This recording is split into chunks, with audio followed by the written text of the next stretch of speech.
la haula wala quwata illa billah. Ilahi anta maksudi waridoka matlubi atini mahabbataka wa ma'rifataka la ilaha illallah. Ikhwan wal akhwat yang Allah muliakan, pada kesempatan kali ini saya sedang berada di Saum Ma'rifat Yayasan Cermin Hati Cimaung Purwakarta bersama Kang Abah, seorang dai dan ustadz muda yang insya Allah akan menjadi narasumber saya pada kesempatan kali ini untuk berbincang-bincang mengenai zikir.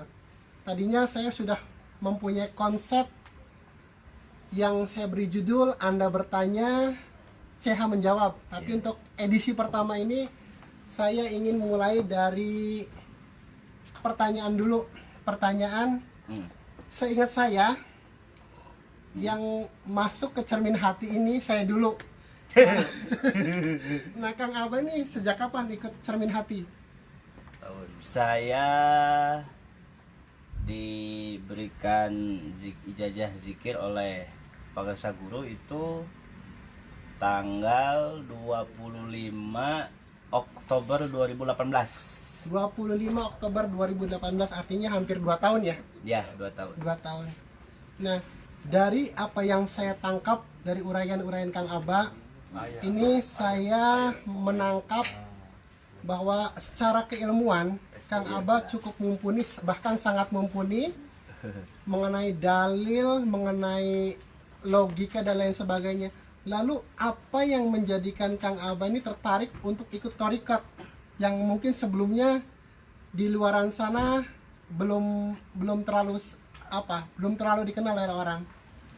Pada prinsipnya saya kesepian. Jadi di tengah hingar-bingar dan keramaian kehidupan itu ada titik sepi yang dialami. Misal begini, orang sibuk dengan aktivitas itu dia merasakan sepi saat dia masuk ke dalam situasi jenuh.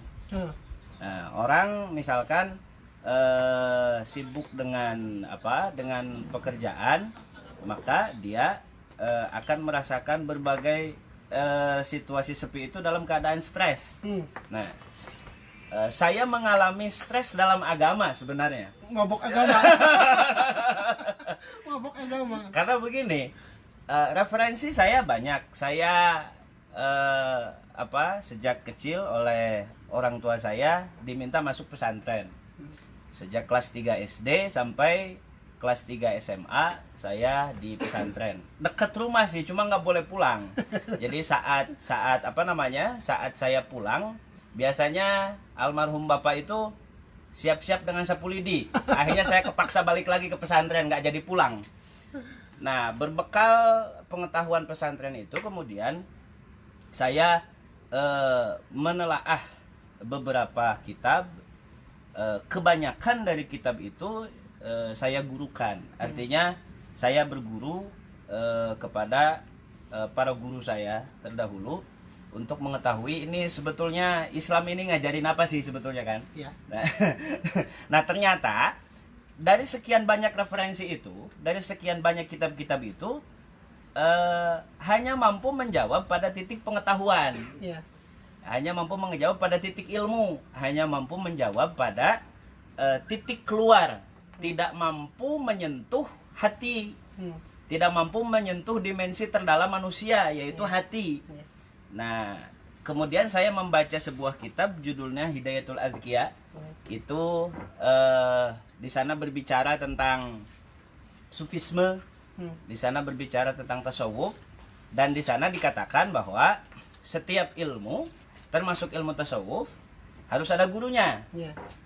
Setiap amalan, terutama zikir la ilaha illallah, itu harus ditalkinkan. Ditalkinkan di sini digurukan. Kita harus mencari gurunya. Jarak dari pertama kali saya membaca kitab itu ke tahun 2018 itu 4 tahun. 4 tahun. Jadi saya mencari guru itu 4 tahun. Saya dengar di beberapa daerah itu ada guru yang bisa mengijazah zikir, mengijazah la ilaha illallah, tapi hati saya belum berangkat. Nah, saat itu ada satu pertemuan dengan pengersa guru, kebetulan ada salah satu organisasi Islam waktu itu menyelenggarakan Hari Santri. Saya dipertemukan di situ dengan pengersa guru, dan ternyata apa yang diceramahkan oleh beliau itu saat itu seluruhnya ada di seluruh kitab yang saya pelajari. Oke, luar biasa. 4 tahun dalam masa pencarian. Baik, dari obrolan awal tadi saya menangkap ada yang namanya tasawuf, ada yang namanya torikot, ada yang namanya talqin, kemudian ada yang namanya zikir. Iya. Saya satu-satu nih Kang, karena di luaran sana termasuk saya mungkin masih belum mengenal apa itu tasawuf. Jadi saya awali mungkin untuk lebih mengenalkan makna, kalau definisinya apal ya. Iya. Makna tasawuf itu apa menurut Kang Aba? Secara singkat maknanya bersih. Bersih. Bersih. Begini. Bersih itu kan hasil sebenarnya. Akibat ya. Akibat. Hasil dari mencuci, pakaian menjadi bersih. Hasil dari menyapu, halaman menjadi bersih. Hasil dari mengepel, lantai menjadi bersih. Nah, artinya apa yang dipelajari, sekali lagi, apa yang dipelajari di referensi buku-buku dan kitab-kitab itu sebenarnya bicara tujuan. Iya. Nah, itu sebenarnya bicara tujuan. Di sana tidak dibicarakan teknis untuk mencapai itu. How to-nya. Nah, how to-nya. Bagaimana untuk mencapai bersih itu sebetulnya jarang ada yang membuka, jarang ada yang menceritakan. Begitu. Artinya begini loh. Kalau terus-menerus kita berbicara tasawuf, artinya kita bicarakan tujuan tanpa kita berangkat gitu. Manasin doang. Ngobrol terus tasawuf, Iya. tanpa zikir yang diijajahkan, ngobrol terus seminar di mana-mana soal tasawuf, itu sama saja bicara tujuan tapi berangkatnya enggak gitu Iya. loh. Apal petana meureun ka dieu Ya petanya ke sini. Ya, berangkatnya enggak, ibarat begini, pagi-pagi baca koran. Jakarta banjir. Nah, dia hanya tahu di berita koran bahwa Jakarta banjir. Tapi dia tidak mengalami situasi banjir Jakarta. Sama hatinya. Iya. Oke. Jadi tasawuf secara makna artinya bersih, dan itu merupakan sebuah hasil, sebuah akibat dari apa yang dilakukan. Oke. Mudah-mudahan ini bisa dipahami dan termasuk saya dapat ilmu baru. Sekarang apa kaitannya torekat dengan tasawuf? Oke. Torekat itu cara menuju tasawuf. Torekat cara menuju tasawuf, cara untuk bersih. Cara untuk bersih itu torekat. Cara mencuci piring ada caranya kan? Nah, oke. Cara menyapu ada caranya. Bisa saja kita menyerahkan sapu pada anak kecil, tetapi karena anak kecil itu tidak tahu cara menyapu, maka tambah kotor. Bahkan anak kecil ini yang dipegang harusnya sapu, tetapi malah kain kotor kan? Tambah kotor. Nah, secara sederhana, thoriqoh ini adalah metode untuk mencapai tasawuf. Nah, kalau thoriqoh ini metode untuk mencapai tasawuf, maka sebenarnya orang yang tidak berthoriqoh tidak akan mungkin bisa bertasawuf. Orang yang tidak berthoriqoh tidak mungkin bertasawuf. Artinya orang yang tidak tahu cara membersihkan lantai tidak akan bersih lantainya. Orang yang mencuci piring tanpa teknik yang benar, mungkin piringnya tidak bersih malah pecah. Katanya. Oke, jadi thoriqoh adalah cara membersihkan hati lah hanya gitu ya. Sapu untuk membersihkan lantai, sabun untuk membersihkan piring dan lain sebagainya.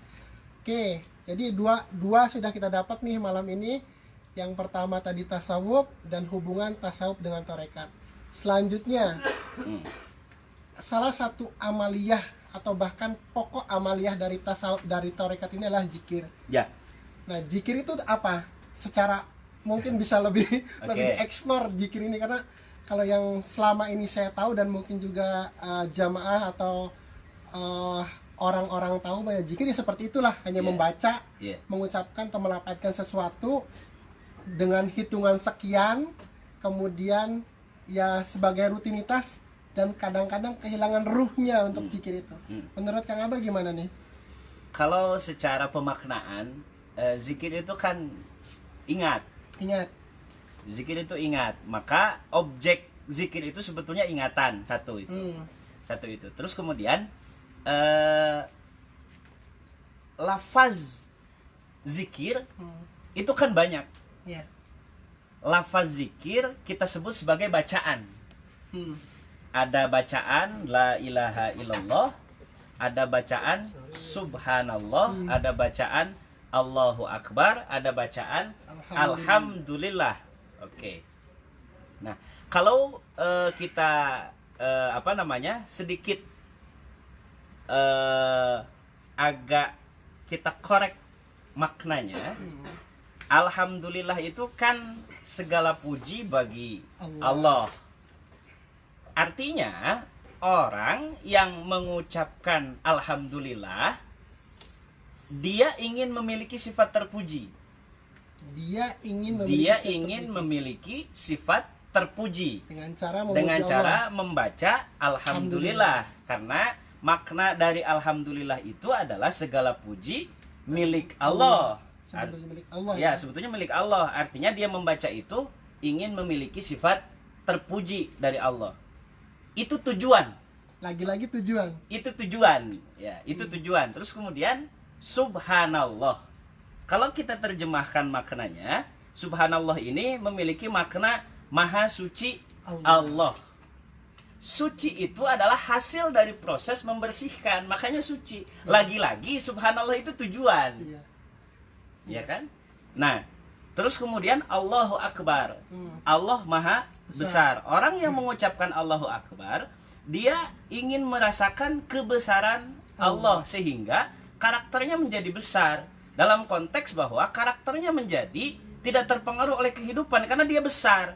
Sering kita lihat quote bahwa kalau kita mengalami sebuah masalah, maka katakanlah Allah lebih besar dari masalah itu, kan begitu ya? Lagi-lagi itu tujuan kan? Sebenarnya kan itu tujuan, artinya dia ingin memiliki karakter yang besar sehingga saat dia berada dalam situasi persoalan kehidupan, dia tidak terpengaruh. Maksudnya kan begitu dari Allahu Akbar itu. Maka saya katakan bahwa alhamdulillah itu tujuan, subhanallah itu tujuan, Allahu Akbar itu tujuan. Lantas apa sebetulnya lafaz zikir yang seharusnya dilantunkan oleh umat ini, kan begitu? Nah, kalau saya merujuk pada keterangan bahwa Abdul dzikri fa'alam annahu la ilaha illallah. Sebaik-baik zikir itu ketahuilah olehmu. Fa'alam ini kan kalimatnya kalimat perintah. Fa'alam, ketahuilah olehmu. Carilah ilmunya maksudnya. Ketahuilah itu carilah ilmunya. Ilmu tentang apa? Ilmu tentang la ilaha illallah. Nah, kalau kita runut makna la ilaha illallah, la ilaha illallah, tiada Tuhan selain Allah. Artinya ada proses di situ, yakni proses meniadakan dulu segala sesuatu yang teringat, karena kita bicara ingatan. Jadi dalam proses zikir la ilaha illallah ada proses peniadaan terhadap segala sesuatu yang kita ingat, dan ini hanya bisa kita lakukan saat zikir kita ditalkinkan oleh guru mursyid. Saat zikir kita diijazahkan oleh guru mursyid kepada kita. Tidak bisa kita menghapus segala ingatan kita tentang masalah kehidupan kalau satu, proses ijazahnya tidak kita jalani, kemudian yang kedua, proses amaliyahnya tidak kita jalani. Nah, jadi la ilaha ini adalah proses, ilallah tujuannya. Jadi kita tidak ingin mengingat apapun kecuali mengingat Allah. Maka di dalam la ilaha illallah itu berkumpul antara proses dan tujuannya. Antara hasil dan cara bagaimana hasil itu tercapai. Hanya di la ilaha illallah loh. Tidak ada lafaz zikir yang lain. Jadi pengikat ya, pemersatu dari alhamdulillah itu tadi tujuan, subhanallah juga tujuan, Allahu Akbar itu tujuan, dan la ilaha illallah ini mengantar kita cara mencapai tujuan. Betul. Sekaligus tujuan itu sendiri. Tujuan itu sendiri. Oke.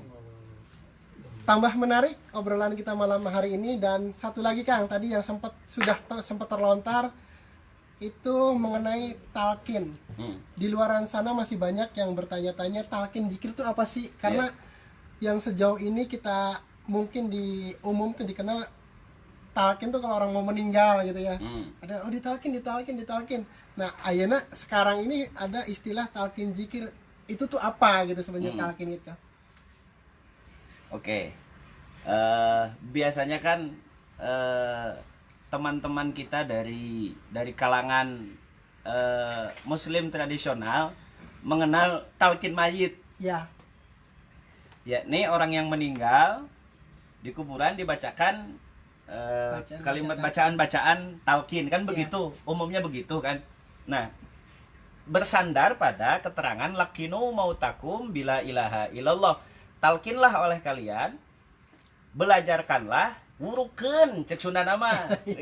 Ya, wurukeun naon bahasa Indonesia na ya. Ajarkan olehmu, tuntun olehmu orang-orang yang mati di antara kamu. Yang mati atau yang akan mati? Yang mati. Nanti kita apa yang disebut mati di sana kita nanti nanti kita bisa singgung di situ.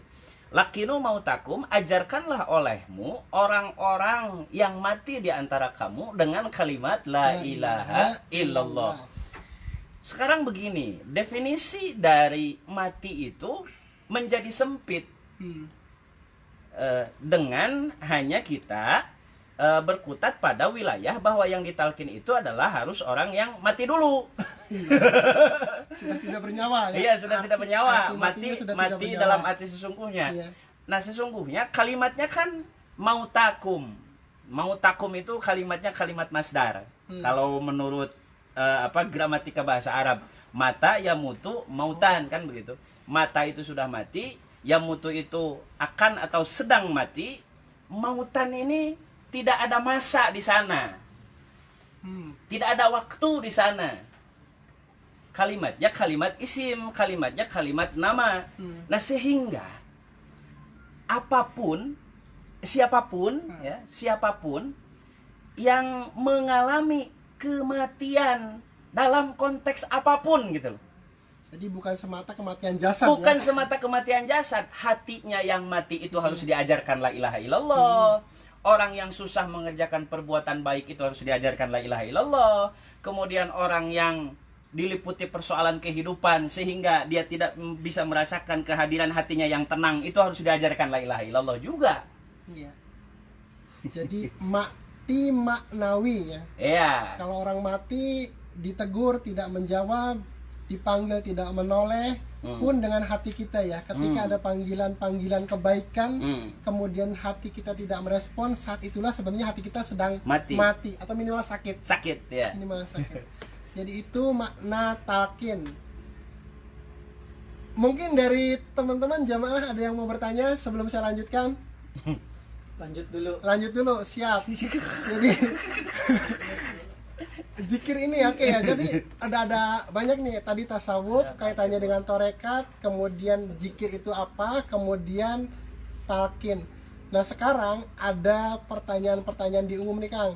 Kenapa di Torikah Qadriyah wa Naqsabandiyah teh zikirnya gede-gede gitu, baru kencang-kencang. Kemudian kadang-kadang ada satu saat diem kayak orang ngebleng gitu. Itu apa tuh?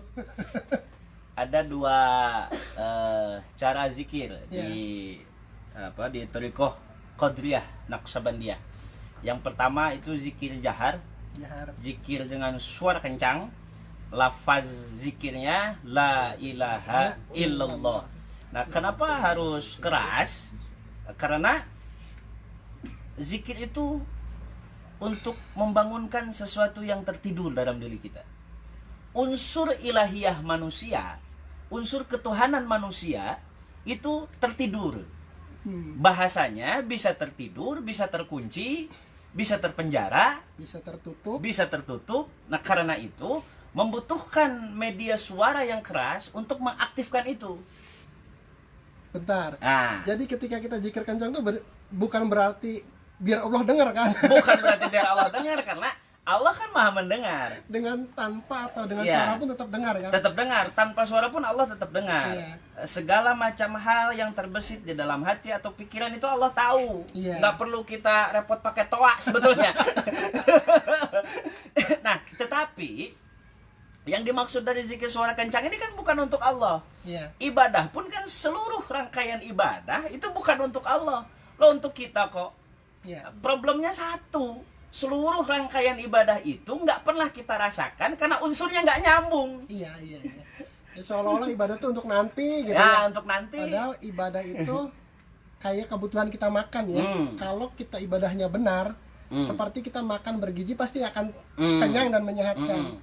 Jadi yaitu mungkin termasuk saya mengasumsikan ibadah teh hanya untuk Allah, padahal kalau seluruh dunia ini tidak ada yang beriman pun Allah tetap Allahnya. Ya, nggak ada soal. Nggak ada. Allah itu satu-satunya apa ya? Satu-satunya sesuatu lah. Meskipun Allah bukan sesuatu ya, Iya. tapi dia oke lah kita kalau kita anggap Allah itu sesuatu gitu ya. Satu-satunya sesuatu yang nggak punya kepentingan itu Allah itu. Dia bebas kepentingan, nggak ada kepentingan apapun dari diri kita, nggak ada apapun. Mau ibadah.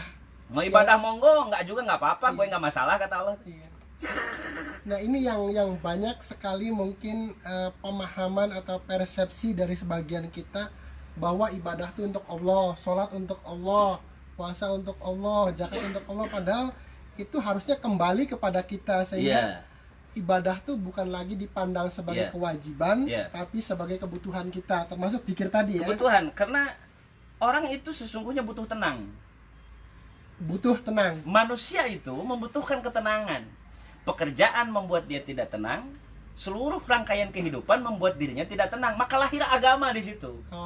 Untuk melahirkan ketenangan kepada jiwa mereka. Artinya yang tenang itu kan jiwa, bukan jasad. Sementara yang menjadi problematika kehidupan ini kan persoalan jasad saja. Iya.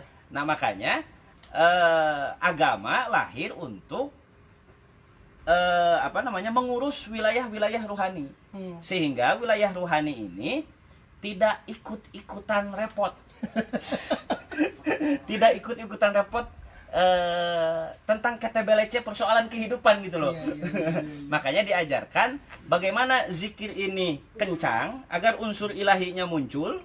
Unsur ilahi ini berisi rasa tenang, rasa sabar, rasa syukur, rasa welas, rasa asih. Artinya sabar yang asli itu munculnya dari zikir. Welas yang asli itu munculnya dari zikir. Asih yang asli itu munculnya dari zikir. Bukan dari konsep seminar loh. Bukan dari buku-buku gitu loh. Kalau sabarnya bohong-bohongan, nanti surganya juga bohong-bohongan. Bohong-bohongan. Surga hoak. Iya. Kalau zikir hobi bagaimana tuh kan? Nah, kalau zikir kopi ini keterangannya mutu qabla anta mutu. Kalian harus mati sebelum mati yang sesungguhnya. Nah, orang mati ini kan nggak bergerak. Iya. Nah, mati dalam konteks apa? Apa yang dilihat tidak dia lihat karena merem zikirnya kan. Apa yang dia dengar nggak dia dengar. Apa yang dia bisa ucapkan nggak dia ucapkan. Apa yang dia bisa cium nggak dia cium, sehingga seluruh panca inderanya terkunci untuk sementara. Biar apa? Biar pikirannya tenang, sehingga gelombang pikirannya turun.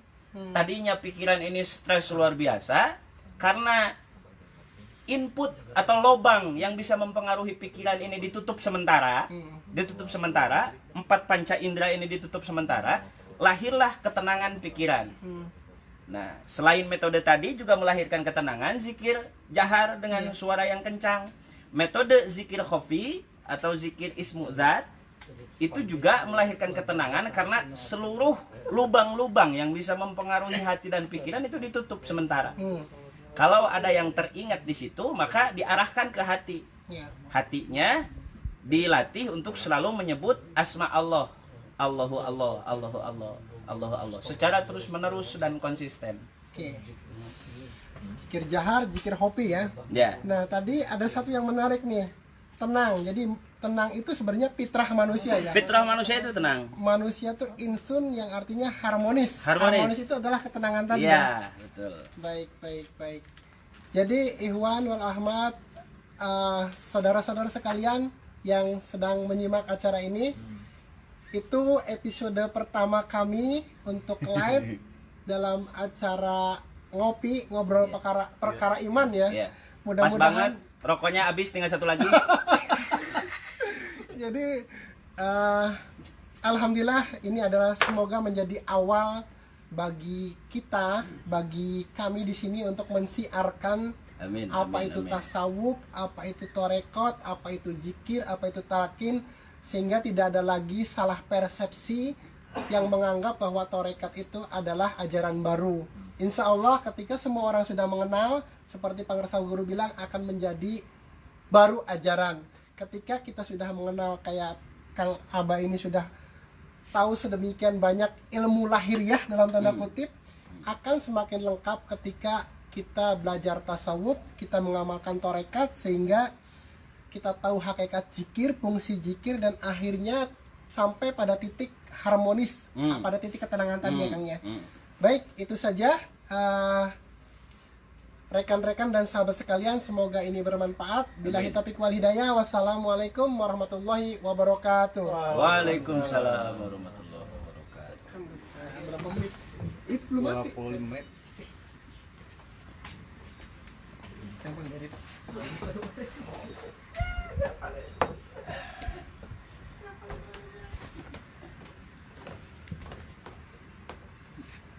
Oh, pin ini.